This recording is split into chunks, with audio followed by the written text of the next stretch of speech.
여러분 음욕을 품는다는 건 뭡니까? 간단해요. 내 마음대로 소유하고 싶어 하는 거예요. 목사님, 저 이거 못 끊겠어요.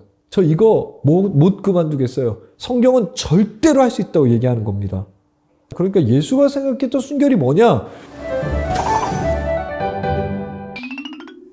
안녕하세요. 평범한 사람들을 위한 신학의 도움말 평신도의 김영기 목사입니다. 빠밤! 오늘은 중요한 얘기 좀 해보려고 하는데요. 여러분들이 요청했어요.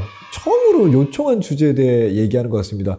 여러분 궁금한 게 있으시면 댓글도 또 하여튼 여러 가지 방식으로 우리한테 궁금한 걸 말해주시면 좋겠습니다. 오늘은 혼전순결이란 단어에 대해서 한번 얘기해 보려고 그래요. 먼저 이런 생각을 해볼게요. 이런 교회의 성에 대한 관점이 어디서부터 시작됐을까요? 아마 매우 기본적인 생각은 모세의 10계명에서부터 나온 것 같아요. 그 중에 7번째 계명이죠. 간음하지 말라. 아마 이 단어를 통해서 혼전순결이라는 단어가 나온 것 같아요.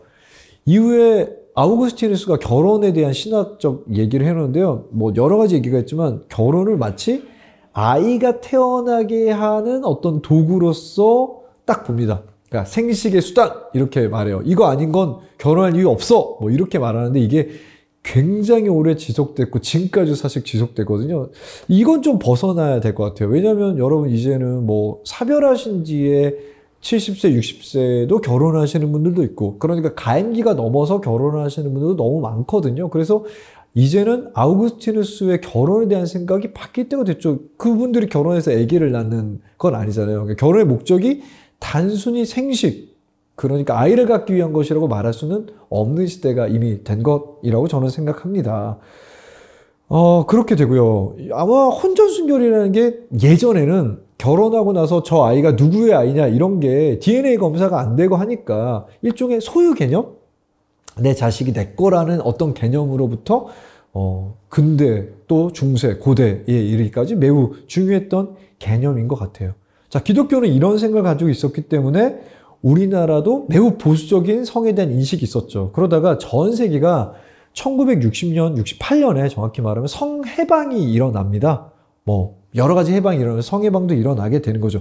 그런데 우리나라에서는 그 해방이 일어난 것에 대해서 강력한 기독교적 반발이 있었어요. 지금도 사실 있죠. 그래서 어쩌면 더 보수적인 어떤 행동이 나타나요. 예를 들면 그 전까지는 없었어요. 조선시대 일제시대 이런 게 없었는데 갑자기 그 당시에 유행했던 게 혼전순결 서약식. 그리고 부모님이 반지 껴주고요. 너의 뭐를 지켜라 이런 거죠. 그리고 자위 금지, 야동 금지, 그리고 데이트 가이드라인 이런 것들이 교회에서 유행하기 시작합니다. 그리고 학교에서도 이 비슷한 관점에서 성교육이 일어나는 거죠. 그리고 이 관점을 벗어나면 시위도 하고 항의 방문하고 이런 일이 일어나죠. 그래서 저는 먼저 그런 얘기 좀 해보고 싶었어요. 뭐냐면 유네스코라는 단체가 있잖아요. 유엔의 산하기구로서요. 거기에서 성교육은 어떻게 하라고 가이드하고 있는지.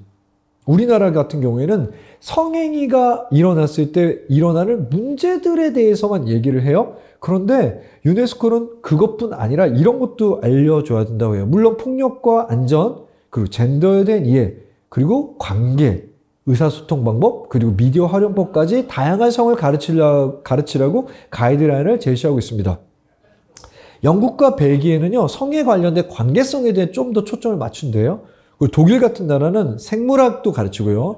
피임법, 감정, 인간관계, 가치와 윤리관, 성에 대한 자연스럽고 기뻐하는 태도를 갖게 하는 거, 심지어 그래서 아이들에게 체위까지도 알려준다고 해요. 스웨덴은 가장 진보적인 성교육을 하는 나라로 유명해요. 왜냐하면 1944년부터 성교육을 의무적으로 실행하라고 했던 가장 오래된 성교육 역사를 가지고 있거든요. 여기는 남녀 평등을 뛰어넘어 성적 정체성, 종교, 인종, 장애를 뛰어넘어 인간이 평등하게 대우받는 것까지도 성교육이 가르쳐야 된다고 생각합니다. 자, 그렇게 보면 교회의 성교육은 매우 협소하고 매우 작죠. 결혼, 그리고 생식, 그리고 출산, 이거 말고는 가르치고 있지 않는 거나 마찬가지니까요. 혼전순결. 먼저 그런 관점에서 우리가 가르쳐지고 있는 혼전순결에 대해 우리가 평신도에서 얘기할 때 가장 먼저 생각해 보는 건 이거죠. 도대체 순결이 뭘까요? 그러니까 성적 순결이라고 초점을 맞춰볼게요. 영적인 거 뭐 신앙적인 거 빼고요. 그러면 도대체 순결하다는 개념이 뭐냐는 거죠. 그래야 지킬 거 아닙니까? 그런데 여러분 이걸 가지고 우리가 구약에 있는 어떤 개념 가지고 해석할 수는 없을 것 같아요. 예수가 해석의 최종 주체잖아요. 그러니까 예수가 생각했던 순결이 뭐냐? 그건 매우 엄격해요. 마태복음 5장 27절이죠. 이런 거예요. 간음하지 말라는 말을 들었지만 이거죠. 그러니까 그 시대의 간음이라는 개념은요. 배우자 외에 다른 사람과 성행위를 하는 걸 말해요. 그런데 이 얘기를 들었을 때 아마 유대인들은 되게 행복했을 거예요. 왜냐하면 간음은 다들 안 하는 거거든요. 이유를 설명해 드릴게요. 여성은 간음할 수가 없어요. 여성은 간음하다 걸리면 끝장입니다. 인생 끝장. 근데 남자는 간음하다 걸리잖아요. 그럼 이혼 증서 써주면 되거든요. 너랑 이혼할 거야. 난 저 여자가 좋아. 그 당시 문헌을 보면 밥을 태우는 것도 이혼 사유가 될 수 있었습니다. 그러니까 이 당시에 간음하지 말라는 법은요. 여자는 자신의 산 목숨을 걸어야 되는 정도, 남자는 너무나 편리한 이혼 증서하는 법이 있었기 때문에 아무도 신경 쓰지 않는 거예요. 이 상태에서 예수는요. 음욕을 품는 것, 그것이 간음이라고 말해요. 그게 뭘까요? 물론 이 당시엔 남성에게만 대해 얘기하는 것 같지만 남성에 대해 얘기하고 있는 것만은 아니죠. 여성도 포함해서. 여러분 음욕을 품는다는 건 뭡니까? 간단해요. 내 마음대로 소유하고 싶어 하는 거예요. 조금 더 성경이 오랫동안 싸웠던 생각이죠. 사실 창세기부터 싸웠던 생각이 그게 무엇이냐면 무언가를 도구화하는 것? 그게 안 된다는 거예요. 그러니까 어떤 사람을요. 당신이 기쁘게 해서 사용하는 게 안 돼요. 당신의 쾌락을 위해 사용하는 게 안 돼요. 당신의 이익을 위해 사용하는 게 안 돼요. 당신의 성적 만족을 위해 사용하면 안 된다는 예수는 명확한 가이드라인을 제시한 겁니다. 그런데 이후에 29절 30절 보면요. 이게 정말 너무나 강력한 표현으로 이게 안 된다고 돼요. 무슨 얘기야? 이런 얘기죠. 너가 만약에 음욕을 품는 것 같으면 손을 자르라는 거예요. 너가 음욕을 품는 걸 이게 못 막을 것 같으면 다리를 자르라는 거예요. 눈을 뽑으라는 거예요. 이게 무슨 뜻입니까? 또 한 가지 생각해 봤으면 좋겠어요. 여러분 순결을요. 성적 순결만 있는 건 아니잖아요. 그 성적인 순결함이 없기 때문에 영적인 순결을 잃었다고 생각하니까 이게 문제가 되잖아요. 그렇죠? 그런데 그런 건 없어요. 무슨 얘기입니까? 누구나 그리스도 앞에 행위로서 순결할 수는 없어요. 하나님의 순결하게 하심으로 우리가 순결한 거잖아요. 그건 하나님에 대한 용서를 구함이고요. 내가 때론 삶에 문제가 있고 내 삶에 결핍이 있고 악이 있더라도 나를 사랑하신다는 것 거기에서 순결의 근거가 나오지 우리의 삶, 우리의 과거, 우리의 행동, 우리의 행위 어떤 것도 순결의 근거가 될 수는 없는 겁니다. 이해되십니까? 그러니까 여러분 순결이라는 건 우리의 마음의 문제지 우리의 몸의 어떤 과거의 어떤 행동, 결정 그건 될 수가 없죠. 그런데 예수님은요 그것이 너무너무 끔찍한 것처럼 너 순결을 잃을 것 같아? 순결을 포기할 것 같아? 그러면 눈을 뽑아, 손을 잘라, 다리를 잘라 이렇게 얘기하는 거죠. 무슨 얘기냐면 너가 누군가를 도구화할 것 같아? 너를 위해서 누군가를 마음껏 사용할 것 같아? 그렇게 되는 건 나의 뜻이 아니야. 계속 그렇게 할 것 같아? 그러면 그만해야 할 수 있다는 거죠. 그러니까 쉽게 말하면 다리를 자르고 손을 자르고 눈을 뽑으면 음욕을 못 하잖아요. 간을 못 하잖아요. 그러니까 우리가 이런 핑계는 될 수 없다고요. 목사님, 저 이거 못 끊겠어요. 눈 뽑아봤어? 저 이거 못 그만두겠어요. 다리 잘라봤어? 성경은 절대로 할 수 있다고 얘기하는 겁니다. 이렇게 강하게 얘기하는 게 이유가 있습니다. 한번 생각해 볼게요.